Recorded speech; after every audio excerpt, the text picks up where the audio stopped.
بسم اللہ الرحمن الرحیم۔ السلام علیکم۔ ڈیرہ اسماعیل خان میں آج علی امین گنڈا پور نے جلسہ کیا۔ شیر افضل مروت اس میں شریک ہوئے۔ کراچی سمیت کئی شہروں میں پی ٹی آئی نے ریلیاں نکالی۔ پولیس نے درجنوں کارکن گرفتار کر لیے۔ کارکن اگر کم ہوتے ہیں تو پولیس پکڑ لیتی ہے۔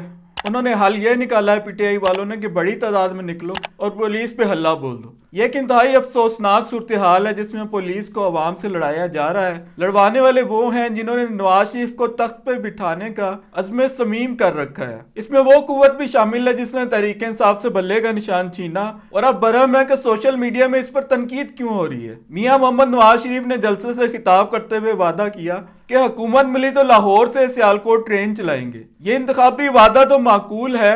2013 کے الیکشن میں نواز شریف نے کہا تھا کہ اقتدار ملا تو پشاور سے کراچی تک بلٹ ٹرین چلا دیں گے۔ بعد ازاں وہ الیکشن جیت بھی گئے، مگر آج تک اس بلٹ ٹرین کا چہرہ کوئی نہ دیکھ سکا۔ خواجہ آصف کے ساتھ کھڑے ہو کر نواز شریف نے کہا کہ سیالکوٹ باوفا اور بہادر لوگوں کا شہر ہے۔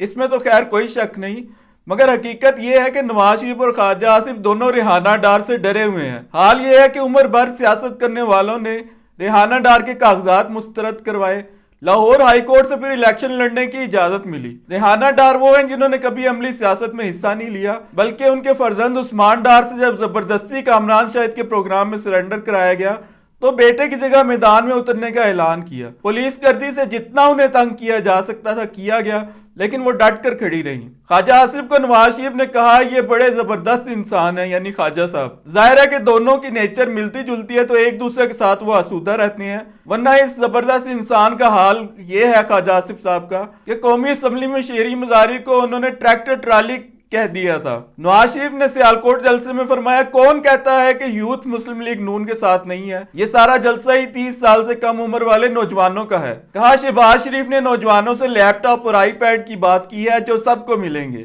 سوال یہ پیدا ہوتا ہے کہ یوتھ اگر آپ کے ساتھ ہے تو لیپ ٹاپ اور آئی پیڈ کیوں بانٹتے پھر رہے ہیں؟ بلاول بھٹو نے میاں محمد نواز شریف کو مناظرے کا چیلنج دیا تھا۔ شہباز شریف نے جواباً کہا تھا کہ پہلے نواز شریف کو اپنے صوبے کا معائنہ کروائیں۔ مطلب ان کا یہ تھا کہ پنجاب کو ہم نے پیرس بنا دیا ہے اور سندھ مونجو دڑو کی تصویر ہے، حالانکہ لاہور سے نکل جائیں تو پنجاب بھی ہڑپا ہی ہے۔ دوسرا، جس تیزی سے لاہور میں کنسٹرکشن ہوئی ہے، خصوصاً میٹرو بس اور میٹرو ٹرین کی، لاہور دنیا کے گندے ترین شہروں میں سر فہرست ہے۔ ماسک لگائے بغیر آپ باہر نکلیں تو اسموک سے الرجی ہو جاتی ہے۔ سبزہ اور تاریخی عمارتیں شہباز شریف کے ہجانی دور حکومت کا شکار ہو کر ختم ہو گئی ہیں۔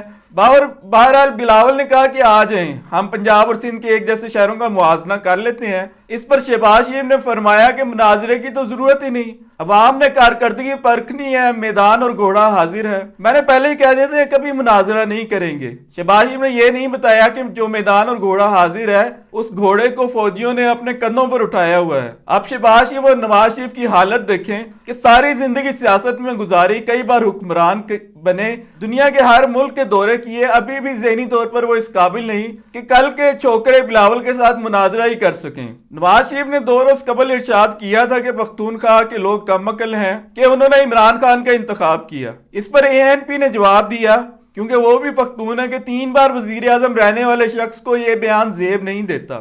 یہ بات کوئی اتفاقاً نواز شریف کے منہ سے نہیں نکل گئی، وہ اس پر بلیو کرتے ہیں، کاسٹ پر، ذات برادری پر۔ ہمیشہ وہ اپنی برادری کے لوگوں کو ٹکٹ اور وزارتیں دیتے ہیں، اور انہیں بڑا غم و غصہ ہے کہ پختونخوا نے عمران خان کو سپورٹ کیا۔ اس وقت بھی پشتونوں نے ہار نہیں مانی جب پورے ملک میں عمران خان کے حامیوں کو دبا لیا گیا تھا۔ شیر افضل مروت نے پختونخوا میں بڑے جلوس نکالے۔ پشتونوں کو کم عقل وہ اس طرح کہہ رہے ہیں کہ جس طرح پنجاب والوں نے شریف برادران کا انتخاب کر کے پنجاب کو نیو یارک بنا لیا ہے۔ ابھی شہباز شریف پاکستانی تاریخ کی بدترین حکومت کر کے اترے ہی ہیں۔ ساری زندگی کی عملی سیاست اور کاروبار کے بعد جس شخص کو اتنی سمجھ نہ ہو کہ لسانی یا نسلی تعصب پر بات نہیں کرنی چاہیے، وہ اس ملک کو چلائے گا۔ نگران وفاقی وزیر اطلاعات مرتضی سولنگی نے کہا ہے کہ عدلیہ پر حملے ہوں تو ہم چپ نہیں بیٹھ سکتے۔ دراصل جسٹس قاضی فائز عیسیٰ اپنے فیصلوں، بالخصوص تحریک انصاف سے بلے کا نشان چھیننے کی وجہ سے سوشل میڈیا پہ شدید تنقید کا نشانہ بنے۔ تو یہ تنقید قاضی صاحب کے مزاج پہ گراں گزری۔ ایف آئی اے کی ڈیوٹی لگ گئی کہ جسٹس قاضی فائز عیسیٰ پر تنقید کرنے والے بڑے بلاگرز اور یوٹیوبرز کو لگام ڈالی جائے۔ حالانکہ ابھی چند ماہ پہلے جسٹس عمر عطا بندیال کا لیگی لیڈروں نے اتنا مذاق اڑایا کہ جس کی حد نہیں۔ اسٹیبلشمنٹ کی ایما پر جسٹس بندیال کے فیصلے نافذ نہیں ہونے دیے گئے۔ ایک جج کی اس سے بڑی توہین کیا ہو سکتی ہے کہ وہ چیف جسٹس ہو ملک کا مگر اس کے فیصلے اداروں کے جوتے کی نوک پر ہوں۔ بیچارے پنجاب میں الیکشن کرانے کے لیے پورا زور لگاتے رہے، کسی نے ایک نہ سنی۔